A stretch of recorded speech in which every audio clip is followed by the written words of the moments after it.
Assalamualaikum warahmatullahi wabarakatuh. Tidak ada suaranya ibu-ibu di belakang. Saya ulangi sekali lagi. Assalamualaikum warahmatullahi wabarakatuh.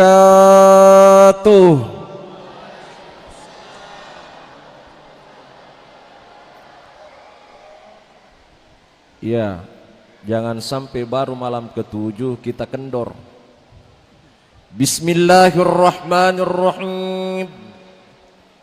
Alhamdulillahilladzi 'allamal insana ma lam ya'lam. Wassalatu wassalamu ala asyrafil anbiya'i wal mursalin. Sayyidina wa maulana Muhammad wa ala alihi wa ashabihi ajma'in, amma ba'd. Hadirin hadirat jamaah tarwih yang dimuliakan oleh Allah Subhanahu wa ta'ala.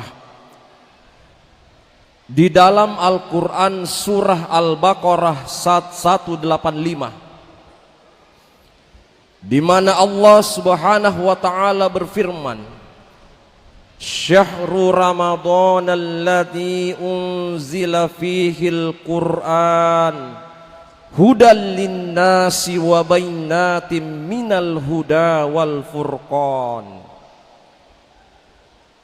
Bulan Ramadan adalah bulan di mana Al-Qur'an diturunkan oleh Allah Subhanahu wa ta'ala sebagai petunjuk kepada seluruh manusia, bukan hanya dikhususkan kepada orang-orang muslim, tetapi hudal linnasi, petunjuk bagi seluruh bangsa manusia, wa bainatim minal huda wal furqan, untuk menjelaskan petunjuk Allah Subhanahu wa ta'ala. Nah, Al-Quran adalah kalamullah, perkataan Allah Subhanahu wa ta'ala yang diturunkan kepada baginda Nabiullah Muhammad sallallahu alaihi wasallam melalui perantara malaikat Jibril untuk disampaikan kepada seluruh khalayak umat manusia, yang secara periodisasi sejarah turunnya Al-Quran itu pada angka 22 tahun 2 bulan 22 hari pada 2 tempat. Periode Makkah disebut dengan ayat-ayat Makkiyah, dan periode Madinah disebut dengan ayat-ayat Madaniyah. Bagaimana kita membedakan mana ayat yang turun di Makkah dan mana ayat yang turun di Madinah? Simpel saja jemaah.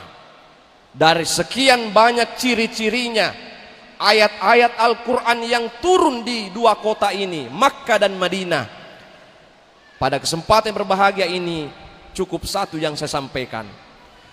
Kapan kita membaca Al-Quran? Dimulai dengan ya ayyuhalladzina amanu, berarti ayat itu diturunkan Allah di kota Madinah. Tapi kapan ada ayat Al-Quran?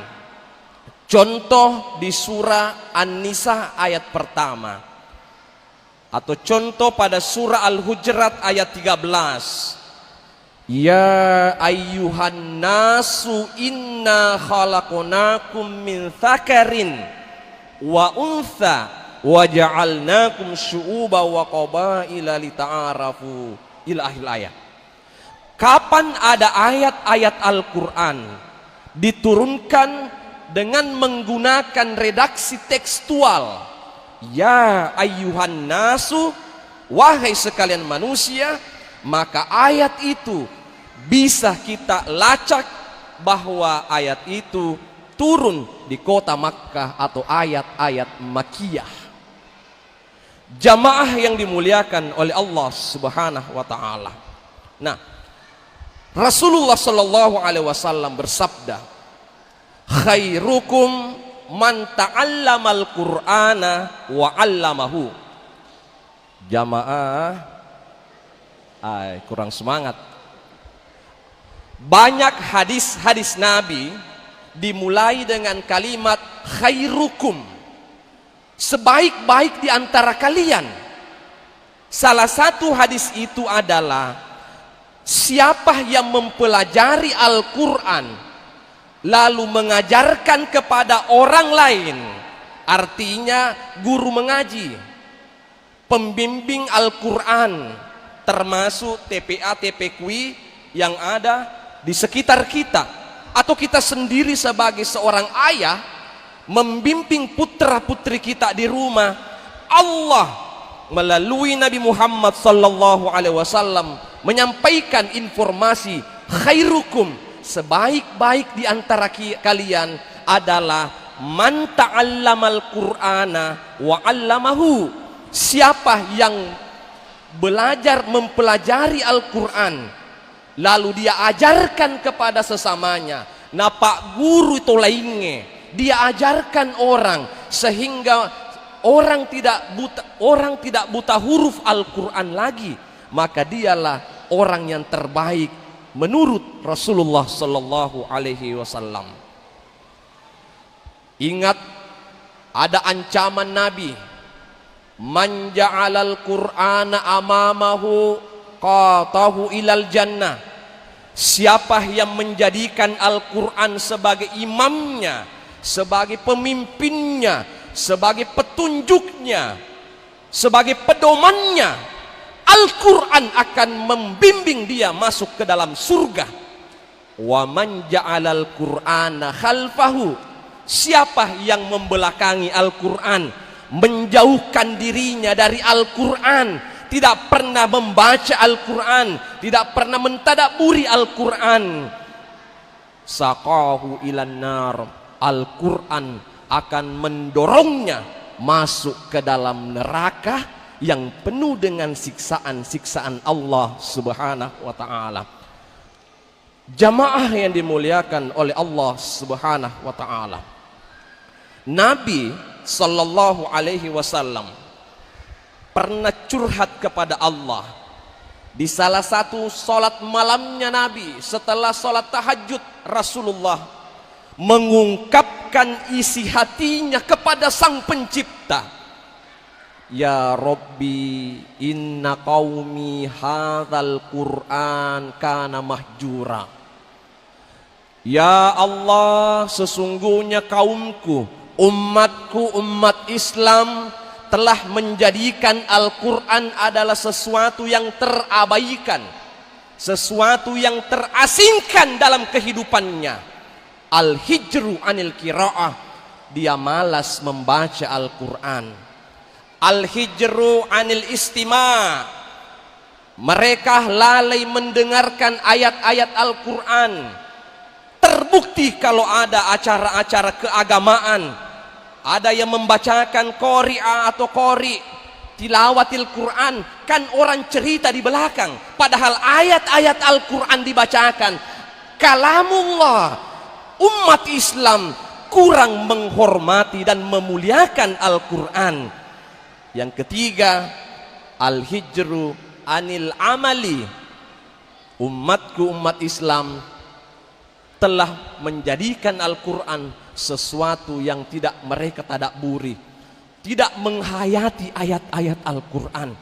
Yang keempat, yang terakhir, al-hijru anil amal. Ini yang terpenting, bahwa umat Islam adalah umat yang Nabi minta kepada Allah, semoga umatku, umat Islam mampu mengamalkan isinya Al-Quran. Makanya Bapak Ibu sekalian, sahabat pernah bertanya kepada istrinya Nabi, Aisyah radhiyallahu anha, ya Aisyah, apa akhlaknya Nabi Muhammad sallallahu alaihi wasallam? Lalu Aisyah menjawab, pelajarilah seluruh isi Al-Quran dan amalkan, karena satu-satunya manusia di dunia ini yang mampu menghafal Al-Quran 30 juz, 114 surah, 6.666 ayat adalah satu-satunya hanyalah baginda Nabiullah Muhammad sallallahu alaihi wasallam, sehingga disebut Al-Quran berjalan. Itulah Nabi Muhammad sallallahu alaihi wasallam. Jamaah yang dimuliakan oleh Allah Subhanahu wa taala. Lalu kemudian saya ingin mengungkapkan satu misteri dalam Al-Quran. Kita ini malam ini membahas 0,00 sekian kandungan Al-Quran. Bukan orang semacam saya dengan level ilmu yang sangat dangkal untuk memahami seluruh Al-Quran. Al-Quran itu sangat dalam, Pak. Sampai hari kiamat akan dikaji terus menerus. Ada angka 7 dalam Al-Quran, ada angka 40 dalam Al-Quran, ada angka 19 dalam Al-Quran. Cuma satu yang saya mau sampaikan, ada apa dengan angka 7 dalam Al-Quran? Angka 7. Bapak Ibu sekalian, kita pernah membaca Al-Quran, sering membaca Al-Quran, sab'a samawati wal ard, 7 susun langit, 7 lapis bumi, ya. Berapa susun langit, Pak? 7. Siapa yang bilang? Al-Quran 7. Berapa pintunya surga dan neraka? 7. Ada riwayat 8, 7. Apalagi?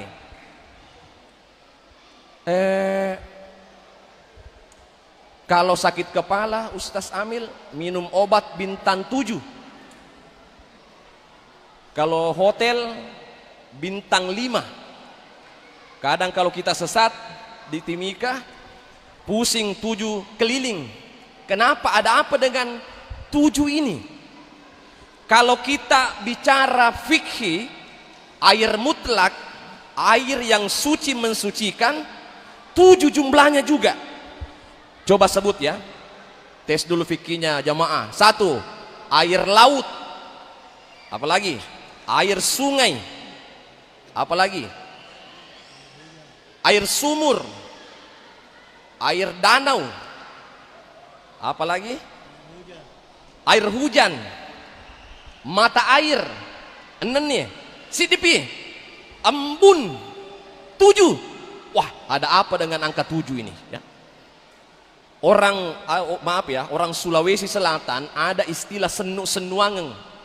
Senuk-senuangeng adalah doa berupa perbuatan. Kadang kita di Sulawesi mapaci 7 lapis sarung. Kalau kita mapaci, kalau ada adat pengantin pernikahan di suku Bugis Makassar, itu mapaci peletakan pacar, itu 7 susun sarung, Pak.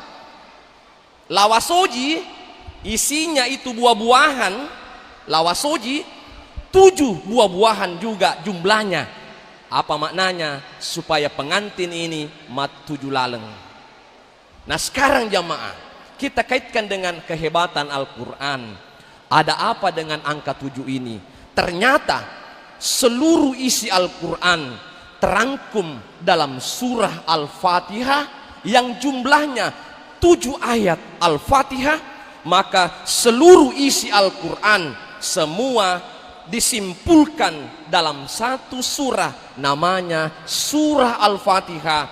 Ummul kitab, induknya Al-Quran adalah surah Al-Fatihah yang memiliki 7 ayat. Yang terakhir yang saya ingin sampaikan pada kesempatan yang berbahagia ini kepada seluruh jamaah yang dimuliakan oleh Allah Subhanahu wa taala. Nah, Al-Quran adalah sesuatu yang suci. Allah menyampaikan kalamullah, tidak dibuat-buat. Quran banyak tapi akan ditemukan juga. Nah, sebagai kesimpulan dari ceramah saya pada malam hari ini, Bapak sekalian, saya ingin sampaikan syukurnya kalau ada anak-anak kita yang sudah hafal Quran 30 juz, termasuk adindaku Ustaz Haidir, alumni Dede Imang Koso, hafiz Quran 30 juz. Kita dulu sampaikan itu ya. Orang yang punya anak yang menghafal 30 juz akan memakaikan mahkota emas nanti kepada kedua orang tuanya di dalam surga. Ada wisuda terbesar nanti akan diadakan oleh Allah Subhanahu wa taala. Mereka yang memiliki anak laki-laki atau perempuan yang hafal Quran 30 juz akan dipagaikan mahkota emas di kepala orang tuanya. Sekarang yang belum punya, yang anaknya tidak menghafal Quran, mungkin dengan jalan yang lain kita bisa masuk surga. Kita tidak bisa pesimis, kecewa kalau anak kita tidak mondok di pesantren. Tapi yang pasti jangan jauhkan anak kita dari Al-Quran itu sendiri. Ingat ancaman Allah dalam Quran surah Toha ayat 124. Orang yang tidak pernah membaca Al-Quran selama hidupnya di dunia, Allah sudah gariskan di dalam surah Toha, wa man a'rada an dzikri fa inna lahu ma'isyatan danka wa nasyuruhu yaumal qiyamati a'ma. Barang siapa yang melupakan Al-Quran waktu hidup di dunia, akan sengsara hidupnya nanti di hadapan Allah, dan akan dibangkitkan dalam keadaan buta tanpa melihat apapun, dan mustahil mampu melihat Allah Subhanahu wa taala. Lima hasyartani a'ma wa qad kuntu basira. Orang buta protes, ya Allah, kenapa kamu butakan saya di akhirat? Waktu dunia saya tidak pernah buta. Apa jawabannya Allah? Kadzalika atatka ayatuna wa kadzalikal yauma tunsa. Demikianlah balasan aku, kata Allah, bagi orang-orang yang tidak pernah membaca Al-Quran waktu hidup di dunia. Aku lupakan dia di akhirat sebagaimana dia dulu melupakan Allah waktu hidup di dunianya. Dan ibu sekalian, Umar bin Khattab, orang yang pernah mau membunuh Nabi Sallallahu Alaihi Wasallam, orang yang mendapat hidayah dari Allah, orang yang mau membunuh adik kandungnya, ketika adik kandungnya memeluk ajaran Islam, adik kandungnya dan iparnya sendiri yang membaca Quran surah Toha ayat 1, gemetar tangannya Umar dengan memegang pedang yang sangat tajam, mau mendebas leher adik kandungnya, tidak mampu ditebas lehernya dengan ayat Al-Quran, Toha ma anzalna alaikal qur'ana litashqa. Toha, sesungguhnya kami menurunkan Al-Quran bukan untuk menyusahkan kehidupan manusia, illa tazkiratan liman yakhsha. Akan tetapi Al-Quran itu akan menjadi petunjuk, peringatan kepada orang-orang yang takut kepada Allah. Bapak sekalian, sebelum saya akhiri, kalau kita membaca Al-Quran, yasinan malam Jumat di Timika ini, jangan pernah ada dalam hati kita selalu mau cepat selesai baca Quran. Ini penyakitnya kita, apalagi surah Al-Kahfi panjang. Jangan Pak. Tapi apa yang perlu kita hadirkan Pak? Coba kita biasakan. Setiap kita membaca Al-Quran, berdoa kepada Allah, ya Allah, kapan saya bisa mendapatkan hidayah dari Allah? Assalamualaikum warahmatullahi wabarakatuh.